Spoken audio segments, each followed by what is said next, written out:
Hello नमस्कार dear student. जैसा कि आप जानते हैं कि हमारा यहाँ पर इस चैनल पर जो है रेशियो एंड प्रोपोर्शन जो है हमारा अनुपात एवं समानुपात चैप्टर चल रहा है और इस चैप्टर की ये क्लास नंबर 4 है, जिसमें आज हम इस एक्सरसाइज को चालू करने वाले हैं।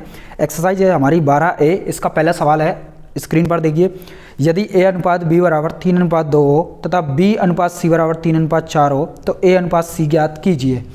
यहाँ पर लिखा है कि A अनुपात B जो है यहाँ पर 3:2 है और B अनुपात यहाँ पर C है, B अनुपात C है वो है यहाँ पर 3:4। B अनुपात C 3:4 है, तो आपको A अनुपात C निकालना है। अगर हम तीनों में अनुपात निकालना है तो ये आएगा A अनुपात B अनुपात C, यानी कि A और B का जो रेशियो है वो यहाँ पर 3:2 है और यहाँ पर B/4 जो है वो यहाँ पर 3:4 है। अब हमें देखना है कि इनमें जो है कॉमन कौन सा वाला है, तो कॉमन है ये B वाला रेशियो। B वाला रेशियो यहाँ पर 2 है, यहाँ पर 3 है। इसको हमें केवल बराबर करना होता है, यानी कि 3 और 2 का जो है एलसीएम 6 है, तो इन दोनों को 6 बनाना पड़ेगा। तो पहले वाले रेशियो में हम यहाँ पर 3 से मल्टीप्लाई करेंगे और दूसरे वाले में यहाँ पर 2 से मल्टीप्लाई करेंगे, क्योंकि रेशियो में हम जो है किसी भी संख्या से मल्टीप्लाई कर सकते हैं, उस पर इस पर कोई भी फर्क नहीं पड़ेगा। 3 से मल्टीप्लाई करेंगे तो ये आएंगे 3 3 9, यहाँ पर आ जाएगा 3 2 6 और ये आएगा 4 2 यहाँ पर 8। तो हमारा रेशियो बनेगा 9:6:8। सवाल में पूछा था A अनुपात C, तो A और C का जो रेशियो बनेगा वो 9:8 आंसर होगा। अगला सवाल है हमारा सवाल नंबर 2। इसमें लिखा है यदि W1/W2 2:3 हो तथा W1/W3 1:2 तो W2 और W3 का रेशियो ज्ञात कीजिए। सवाल नंबर है हमारा यहाँ पर 2। हमें निकालना है W1/W2 रेशियो यहाँ पर W3, तीनों का रेशियो निकालना है। अगर तीनों की रेशियो की बात करें, सबसे पहले निकाला W1 और W2 का रेशियो 2:3 है, यानी W1 और W2 का जो रेशियो है 2 अनुपात यहाँ पर 3 है। उसके बाद लिखा है W1 और W3 का रेशियो 1:2 है। W1 और यहाँ पर W3 का जो रेशियो है 1 अनुपात यहाँ पर 3 है, सॉरी 1 अनुपात यहाँ पर 2 है, 1:2 है। तो आपको W2 और 3 का रेशियो बताना है। तो तीनों रेशियो को मर्ज करने के लिए यहाँ पर देखिए कॉमन कौन सा वाला है, तो W1 वाला कॉमन है। एक जगह 2 है, एक जगह 1 है, इन दोनों को मुझे बराबर करना है। तो मैं 2 को 1 नहीं कर सकता, लेकिन 1 को 2 कर देते हैं। 1 को 2 करने के लिए इस वाले रेशियो में हम 2 से मल्टीप्लाई कर देते हैं। तो जब 2 से मल्टीप्लाई करेंगे तो ये आएगा 2। यहाँ पर रेशियो W2 वाला है वो 3 ही रहेगा, 3, और जो W3 वाला है वो 2 2 नहीं यहाँ पर 4 हो जाएगा, यानी कि W1 2 और 3 का जो रेशियो आएगा वो 2:3:4 होगा। इसमें W2 और 3 वाला पूछा है तो W2 और 3 का रेशियो होगा 3:4। ये हमारा आंसर होगा। सवाल नंबर 3 है आपका, यदि A अनुपात B बराबर 3:4 और B अनुपात C बराबर 4:7 हो तो A + B + C/3/C ज्ञात कीजिए। सवाल नंबर 3 है यहाँ पर, सवाल नंबर 3 है, लिखा है यदि A अनुपात B बराबर 3:4 हो, यानी A, B और C का जो रेशियो है वो यहाँ पर A B का जो रेशियो 3:4 है और B रेशियो से C यहाँ पर 4:7 है, यानी B का मान अगर 4 रेशियो का है तो C का मान 7 है। ये A B C का तीनों का रेशियो आ जाएगा। उसके बाद पूछा है A + B + C/C ज्ञात कीजिए। हमने एक एग्जाम्पल में देख लिया था कि जब आपको रेशियो दिया हुआ हो और यहाँ पर रेशियो पूछा हो तो हम इसको बिना चर से गुणा किए यहाँ पर डायरेक्ट लिख सकते हैं, यानी ABC का जो मान है हमें केवल 3 4 7 ही रुपाना है, तो हमारा अभिष्ट अनुपात इनका आ जाएगा। यहाँ पर देखें तो A का मान 3, B का मान 4 और C का मान 7 है। बटे में C का मान 7 करेंगे तो ये आएंगे 4 और 3 7 और 7 यहाँ पर 14 बटे यहाँ पर 7, तो 14/7 जो है 2 यहाँ पर कट जाएंगे 7 से, तो ये आ जाएगा 2:1, जो कि हमारा आंसर होगा 2:1। सवाल नंबर है हमारा अगला 4। यदि A का 60% बराबर B का 3/4 हो तो A अनुपात B ज्ञात कीजिए। सवाल नंबर है 4, लिखा है यदि A का के लिए हम मल्टीप्लाई करेंगे, A का 60% यानी कि 60 बटा यहाँ पर 100 बराबर B के 3/4 के बराबर हो, 3/4 के बराबर हो, तो आपको A अनुपात B का मान ज्ञात करना है। यहाँ पर देखा तो 1 0 से 1 0 जाएगी, उसके बाद ये कट जाएंगे 2 से, 2 3 यहाँ पर 6 और 2 5 यहाँ पर 10, 3 से ये 3 भी कट जाएगा, यानी a का 1/5 बराबर हो गया यहाँ पर b का 1/4 के। b को इधर पटक लेंगे तो ये आएगा a/b और 5 उधर जाएगा तो ये हो जाएगा 5/4, यानी कि a अनुपात b की जो वैल्यू बनेगी वो यहाँ से 5:4 होगा। ये हमारा आंसर होगा। अगला है सवाल नंबर यहाँ पर 5 है, यदि 2a बराबर 3b तथा 4b बराबर 5c हो तो a अनुपात c ज्ञात कीजिए। सवाल नंबर है हमारा यहाँ पर 5। सवाल में लिखा है यदि 2a बराबर 3b हो, 2a बराबर यहाँ पर 3b हो तथा दूसरी कंडीशन है यहाँ पर 4b बराबर 5c हो, यानी कि 4b बराबर यहाँ पर 5c हो, तो आपको a अनुपात c को ज्ञात करना है, यानी कि a b c में हमें यहाँ पर रिलेशन देखना है। अगर हम इसको हल करें तो यहाँ पर जो a/b आएगा, b को इधर बटे में लिख लेंगे, 2 को उधर लिख लेंगे तो ये आएगा 3/2, तथा दूसरी कंडीशन में अगर हम b/c को निकालें तो ये आएगा यहाँ पर 5/4, 4 उधर चला जाएगा और 5 वहीं पर रहेगा, यानी कि जो हमारा रेशियो होगा a b और c का जो अनुपात आएगा, a b c का अनुपात, a अनुपात b है यहाँ पर 3:2 और b अनुपात c है यहाँ पर 5:4, क्योंकि बटे का अर्थ ही अनुपात होता है। इन दोनों रेशियो को हमें कंबाइन करना है, तो यहाँ पर जो कॉमन है वो b का रेशियो है यहाँ पर 2 और यहाँ पर 5 है। इन दोनों का अगर एलसीएम देखें तो 2 और 5 का जो एलसीएम आएगा, 2 और 5 का एलसीएम होगा 10, यानी इन दोनों को हमें 10 बनाना है। 2 को 10 बनाने के लिए हमें पहले वाली रेशियो में 5 से मल्टीप्लाई करनी पड़ेगी और 5 को 10 बनाने के लिए इसमें 2 से मल्टीप्लाई करनी पड़ेगी। तो हमारा जो अनुपात आएगा वो यहाँ पर 5 3 15, यहाँ पर 5 दूनी 10 और ये 2 पंजे 10 और 2 चौके यहाँ पर 8। जो हमारा रेशियो होगा 15:10:8 होगा। इसमें से हमें चाहिए था यहाँ पर a/c, यानी कि 15:8 जो है हमारा आंसर होगा। अगला है सवाल नंबर 6, यदि a अनुपात b बराबर 7:9 तथा b अनुपात c बराबर 1:5 हो तो a अनुपात b अनुपात c को ज्ञात कीजिए।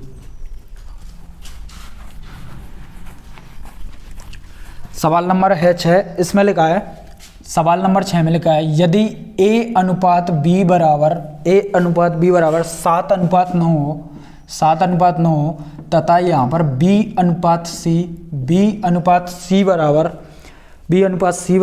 1:5 हो तो a b c में अनुपात ज्ञात कीजिए। हमें निकालना है a अनुपात b अनुपात यहाँ पर c।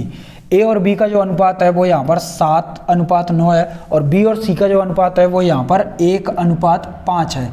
इन दोनों अनुपातों को हमें कंबाइंड करना है। कॉमन वाले को देखना है, कॉमन वाला है यहाँ पर b अनुपात, यानी कि 9 और 1। 9 और 1 का जो एलसीएम होगा वो 9 होगा, तो इन दोनों को हमें 9 बनाना है। ये पहले से 9 बना हुआ है, इसे 9 बनाने के लिए इसमें 9 से मल्टीप्लाई कीजिए, तो ये जो अनुपात आएगा वो यहाँ पर 7 आएगा, उसके बाद 9 आएगा, ये 9 और ये 9 कम 9 अनुपात समान होगा और 9 पंजे यहाँ पर आएगा 45।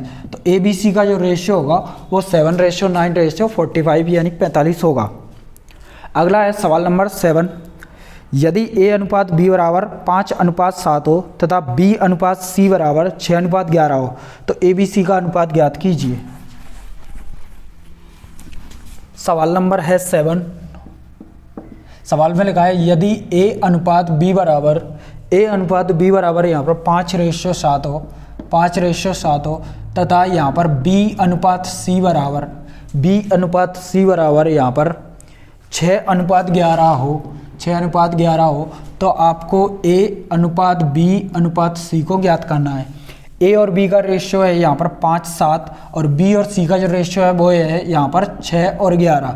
इन दोनों रेशियो को हमें कंबाइंड करना है। तो कंबाइंड करने के लिए कॉमन वाले को देखिए, कॉमन वाला है यहाँ पर b रेशियो यानी कि 7 और 6। इन दोनों को कंबाइंड करना है, यानी 7 और 6 का अगर मैं एलसीएम लूँ तो 7 और 6 का जो एलसीएम आएगा वो आएगा यहाँ पर 42 यानी कि 42। तो इन दोनों को हमें 42 बनाना है। 7 को 42 बनाने के लिए इसमें 6 से मल्टीप्लाई कीजिए और 6 को 42 बनाने के लिए इस वाले रेशियो में 7 से मल्टीप्लाई कीजिए। हमारा अभिष्ट रेशियो आ जाएगा, तो 6 पंजे यहाँ पर हो जाएंगे 30, उसके बाद 6 7 ये हो जाएगा 42 और यहाँ पर भी 7 छक्के 42 और ये 11 7 ही होगा 77। तो ए बी सी का जो रेशियो होगा वो होगा 30:42:77, 30:42:77। अगला सवाल है, सवाल नंबर 8 है, यदि 1/x ratio 1/y ratio 1/z बराबर 2:3:5 हो तो एक्स वाई जेड का रेशियो ज्ञात कीजिए। सवाल नंबर है यहाँ पर 8। सवाल में लिखा है यदि 1/x रेशियो यहाँ पर 1/y रेशियो यहाँ पर 1/z हो तो बराबर में 2 रेशियो यहाँ पर 3 रेशियो यहाँ पर 5 हो तो आपको एक्स वाई जेड का रेशियो बताना है। एक्स वाई जेड का रेशियो बताना है, यानी एक्स रेशियो वाई रेशियो यहाँ पर जेड हमें ज्ञात करना है। अगर हम यहाँ पर देखें तो ये 1/x था जिसकी रेशियो वैल्यू 2 थी, हमने इसको पलट दिया यानी अंश को हर और हर को अंश बना दिया तो ये x रेशियो आ जाएगा। यानी जब इधर पलट दिया तो इधर वाली वैल्यू को भी पलटना पड़ेगा। तो यहाँ पर जो 1/x था उसका यूनिट 2 था, उसका जो रेशियो था वो 2 था, तो x का जो रेशियो आएगा वो यहाँ पर 1/2 होगा। यानी जब इधर के अंश को हर और हर को अंश बनाते हैं तो उधर के ने भी अंश को हर और हर को अंश यहाँ पर बनाना पड़ेगा। तो 1/x का x हो गया तो 2 का हो जाएगा 1/2। उसके बाद रेशियो यहाँ पर 1 यहाँ पर y था तो इधर का यहाँ पर 3 यहाँ पर 1 था तो इसको पलट देंगे, ये 1/3 होगा। और यहाँ पर तीसरा रेशियो बनेगा 1/z का 5 था तो इसका बनेगा 1/5। ये हो जाएगा एक्स वाई जेड का रेशियो। लेकिन यहाँ पर जो है जो रेशियो आ रहा है वो यहाँ पर भिन्न के रूप में है। इसको एग्जैक्ट पूर्णांक के रूप में निकालने के लिए इसमें मल्टीप्लाई करते हैं। हम रेशियो में किसी भी संख्या से मल्टीप्लाई कर सकते हैं। अब इसमें जो मल्टीप्लाई करना है वो यहाँ पर 2, 3 और 5 के एलसीएम का मल्टीप्लाई करना है। 2 और 3 का एलसीएम 6 होगा और 6 और 5 का जो एलसीएम होगा वो यहाँ पर 30 होगा 30। तो 30 का हमें मल्टीप्लाई करना है। तो हमारा जो x, y और z का जो रेशियो होगा वो यहाँ पर 1/2 में 30 का मल्टीप्लाई होगा तो 2 से 30 कट जाएगा यानी 15। रेशियो यहाँ पर 1/3 में 30 का मल्टीप्लाई होगा, 3 से जब 30 में डिवाइड करेंगे तो ये आएगा 10। और यहाँ पर 1/5 में 30 से डिवाइड करेंगे, 5 से 30 कटेगा, ये आएगा 6। यानी एक्स वाई जेड का जो रेशियो होगा वो यहाँ पर 15:10:6 होगा। अगला सवाल है, सवाल नंबर है हमारा 9। सवाल में लिखा है यदि 2a = 3b = 4c हो तो a/b/c का मान ज्ञात कीजिए। सवाल नंबर है 9। सवाल में लिखा है यदि 2a बराबर यहाँ पर 3b बराबर यहाँ पर 4c हो तो a/b/c का अनुपात ज्ञात कीजिए। यहाँ पर अगर देखें तो हमें 2a = 3b = 4c दिया है। अगर हम इसको बेसिक से करने जाएं तो बेसिक से ये इस प्रकार से होगा कि 2a या बराबर पहले 3b को ले लो तो यहाँ से जो a/b यानी a/b आएगा, b इधर जाएगा 2 इधर चला जाएगा तो यहाँ पर 3/2 होगा। उसके बाद दूसरी कंडीशन को यहाँ पर हम लेते हैं तो 3b बराबर दिया है 4c। यहाँ से b और c का जो रेशियो आएगा वो आएगा यहाँ पर 4/3। अब ab का रेशियो दिया है, bc का रेशियो दिया है तो इससे हम abc का रेशियो निकाल सकते हैं। ये है इसकी बेसिक विधि नॉर्मल वाली। अगर हम इसकी दूसरी विधि की बात करें सेकंड जो हम करते हैं तो सेकंड विधि को करने के लिए यहाँ पर सेकंड विधि को करने के लिए इसमें जो है यहाँ पर तीनों तरफ भाग देना होगा, भाग किस संख्या से देना पड़ेगा। तो यहाँ पर इसका जो a का गुणांक है वो 2 है, b का यहाँ पर 3 है और c का 4 है। तो इन तीनों के एलसीएम का यहाँ पर भाग देना पड़ेगा। तो एलसीएम होता है इन तीनों का 4 और 3 का 12 होता है और उसमें 2 का भी भाग चला जाता है तो इनका जो एलसीएम होगा वो 12 होगा। यानी 12 का हम इसमें भाग दे सकते हैं। तो जब हमने यहाँ पर 12 का भाग दिया, 12 का भाग तीनों जगह 12 का भाग दिया तो इसका जो कटने के बाद जो संख्या बचेगी वो यहाँ पर 2 से 12 कट जाएगा यानी कि ये बटेगा यहाँ पर a/6 और 3 से ये जाएगा तो ये आएगा b/ यहाँ पर 4। उसके बाद 4 से ये 12 चला जाएगा तो ये आएगा c/3। तो a/b/c के बटे में जो 6, 4, 3 है वही हमारा अविष्ट रेशियो होगा। यानी कि a/b/c बराबर जो आएगा वो यहाँ पर 6/4/3 होगा। ये हमारा आंसर होगा। अगला सवाल है, इस क्लास का लास्ट सवाल है 10। इसमें लिखा है यदि a/3 बराबर b/4 बराबर c/5 हो तो a/b/c का रेशियो बताइए। सवाल है 10। लिखा है यदि a/ यहाँ पर 3 बराबर b/4 और c/5 हो, b/4 बराबर यहाँ पर c/5 हो तो आपको a/b/c ज्ञात करने हैं। अभी सवाल नंबर 9 में हमने कहा है कि इनके जो बटे में होते हैं वही इनके रेशियो होते हैं। यानी कि a/b/c का जो रेशियो होगा वो यहाँ पर 3:4:5 होगा। ये हमारा आंसर हो जाएगा। तो ये था इस क्लास का लास्ट सवाल। आपको ये क्लास कैसी लगी कमेंट में बताइएगा। धन्यवाद।